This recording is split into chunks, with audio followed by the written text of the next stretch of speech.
জীবনে তোতা পাখি হয়ে লাভ নেই, কারণ তোতা পাখি বলে তো অনেক কিন্তু উড়ে কম। বাজ পাখি হও, বাজ পাখি বলে কম কিন্তু আকাশ ছোঁয়ার ক্ষমতা রাখে। কালপুরুষের ষষ্ঠ রাশি কন্যা রাশি। 1, 2, 3, 4, 5, 6 কন্যা রাশি সম্বন্ধে আজকে যে আলোচনা হবে ভীষণ মহত্বপূর্ণ।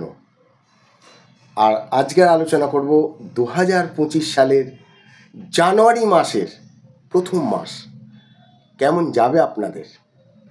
নমস্কার, আমি শ্রী বাৎসবাহুল শাস্ত্রী। আপনাদের স্বাস্থ্য, প্রেম, শিক্ষা, দাম্পত্য জীবন, কেরিয়ার, ব্যবসা, ভাগ্য আর কিছু উপায় জানাবো। সম্পূর্ণ ভিডিওটা আপনাদের ডিটেলে বোঝাবো। মন দিয়ে শুনুন এবং আপনার ফোকাস থাকবে এইখানে। চ্যানেলটা আপনারা সাবস্ক্রাইব করুন এবং বেল আইকনের প্রথম অপশানেতে ক্লিক করুন। যদি আপনারা কুণ্ডলী বিশ্লেষণ করতে চান তবে চ্যানেলে এবং ডেসক্রিপশানে নাম্বার পাবেন। তাহলে শুরু করছি। কেতু প্রথমে, তৃতীয়ে বুধ, চতুর্থে রবি, ষষ্ঠী শনি এবং শুক্র, সপ্তমে আছে রাহু, নবম বৃহস্পতি এবং একাদশে মঙ্গল। রাশিস্বামী বুধ, বছরের প্রথম দিনেই বুধবার। আর স্বাস্থ্যের দিকে দেখতে গেলে তৃতীয় ঘরে খুব ভালো ফল কিন্তু দেবে না বুধ। 24শে জানুয়ারির আগে তৃতীয় ঘরে বুধ থাকায় শরীরটা টায়ার্ড ফিল করবে, এনার্জি লস হবে, অ্যালার্জি বাড়বে, ইনফেকশান, আপনাদের স্কিনের প্রবলেম, দূরে বেড়াতে গেলে ঠান্ডা লাগার প্রবণতা আসবে। যাদের সর্দি কাশির ধাত আছে তাদের কিন্তু সাবধান থাকতে হবে, নয়তো জ্বর, সর্দি কাশি তো আছেই। 24 জানুয়ারির পর খানিকটা ঠিক হয়ে যাবে। শিক্ষা দেখতে গেলে পঞ্চম স্থান থেকে দেখতে হবে। পঞ্চম স্থানে আপনাদের অধিপতি হচ্ছেন শনি, বিপরীত রাজযোগ সৃষ্টি করেছেন। পূর্ব ভাদ্রপদ নক্ষত্রে আছেন বৃহস্পতি জ্ঞানী, কারণ এটা বৃহস্পতি নক্ষত্র। রেজাল্ট ভালো হবে। তাদের যারা পড়াশোনায় মন দিয়েছে, টিভি আর সিরিয়াল আর মোবাইল দেখলে তো হবে না। শনি বিচারক, অন্যায় সহ্য করবেন না। এর অর্থ হলো যে শনি আপনাকে আগে নিয়ে যাওয়ার চেষ্টা করবেন এবং যে কোনো পরীক্ষার কম্পিটিশানে দিক থেকে তবে পড়াশোনা করলে তবে এখানে আপনার অনেকটাই ভালো রেজাল্ট হবে। আপনাদের যদি কেউ ডিগ্রি নিয়ে পড়াশোনা করতে চাইছেন বা ডিগ্রি পাওয়ার জন্য পড়াশোনা করছেন, বিদেশে স্থায়ীভাবে থাকার জন্য পড়াশোনা করছেন, তাদের কিন্তু শনি আগে নিয়ে যাবে এবং আপনাদের সাথে থাকবে। প্রেম, ওই পঞ্চম ভাব, পঞ্চম ঘর থেকে দেখা হচ্ছে প্রেম, এবং পঞ্চম ঘরের অধিপতি ষষ্ঠ ঘরে শনি বসে আছেন। আপনার পার্টনার ভুল বুঝবে আপনাকে, কোনো তৃতীয় ব্যক্তি কান ভাঙানি দিচ্ছে পেছনে, এটা কিন্তু আপনাকে খেয়াল রাখতে হবে। জেদ করতে থাকবে আপনার পার্টনার, আর শনি আপনাকে ন্যায়ের পথ দেখাবে, কাজে তার জেদটা আপনি মানতে রাজি নন। রাশিস্বামী বুধ আপনাকে অ্যাডজাস্ট করাবে, নয়তো জেদাজেদি এইভাবে চলতে যদি থাকে তবে তো প্রেম ভালোবাসা 70% ঠিক দেখা যাচ্ছে। মার্চ পর্যন্ত অ্যাডজাস্ট আপনাকে করতেই হবে। 29শে মার্চ যখন শনির চেঞ্জ হয়ে যাবে।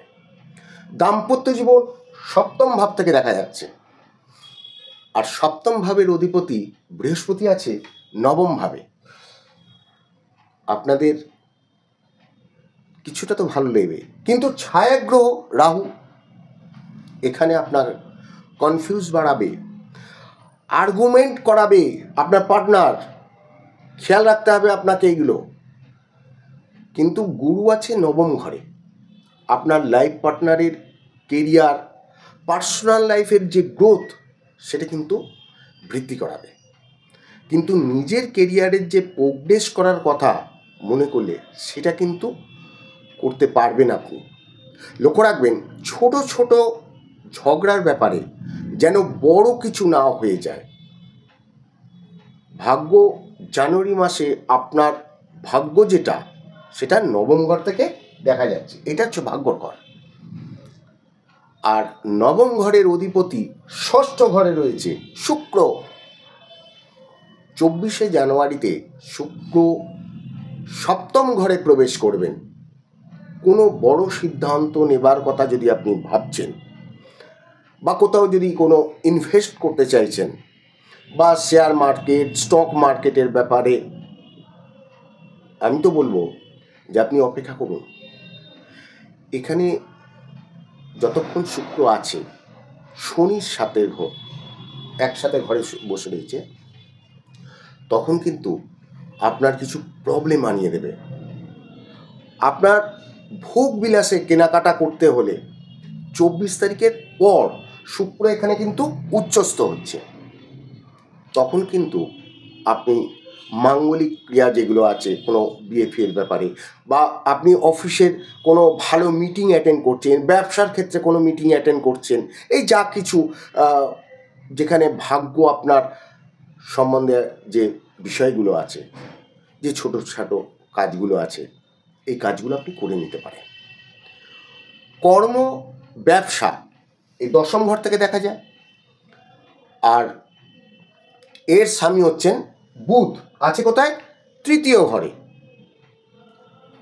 আপনাদের ট্রাভেলিংয়ের ব্যাপারে যে মিটিংগুলো আছে, যে পজিটিভ কাজ ব্যাপারগুলো, সেগুলো যখন তৃতীয় ঘরে থাকবে তখন আপনাকে পরিশ্রম অনেক করাবে। নতুন চাকরি বা ব্যবসায় যদি আপনি বৃদ্ধি করতে চাইছেন, তবে কিন্তু আগে একটু রিহার্সাল করে নিন। বুধ যখন চলে আসবে কেন্দ্রে, তখন আপনাদের সেই রিহার্সালের কিন্তু ফাইনাল একটা রেজাল্ট পাবেন। সপ্তম স্থান থেকে ব্যবসা দেখা হয়, এবং সপ্তম স্থানে রাহু বসে আছে, বৃহস্পতির ঘর। তাড়াহুড়ো করবেন না। আপনার উপার্জনের চেষ্টা যদি আপনি কোনো ইল্লিগালভাবে করেন, তবে কিন্তু পরে আফসোস করতে হবে। ডেইলি বেসিস ইনকাম বেশ ভালো যাবে। উত্তর ভাদ্রপদ শনিদেবের নক্ষত্র, সোজা রাস্তায় অর্থ ইনকাম। তাছাড়া যদি আপনি এইগুলো বাদ দিয়ে তাড়াহুড়ো করেন, তবে অর্থ তো আপনি পাবেন, কিন্তু পরে কিন্তু আপনি সমস্যায় পড়বেন। মিডিয়া, ফটোগ্রাফার যে জাতক জাতিকারা আছেন, তাদের প্রফেশনে খুব ভালো একটা রেজাল্ট দেবে। কিছু উপায় বলছি। আপনারা গণেশদেবের পূজা করবেন প্রতি বুধবার। আর যারা মন্ত্র নিয়েছেন গুরুদেবের, গুরু মন্ত্র, তারা গুরুদেবের নাম জপ করবেন। জানুয়ারি মাস ভীষণ ভালো যাবে।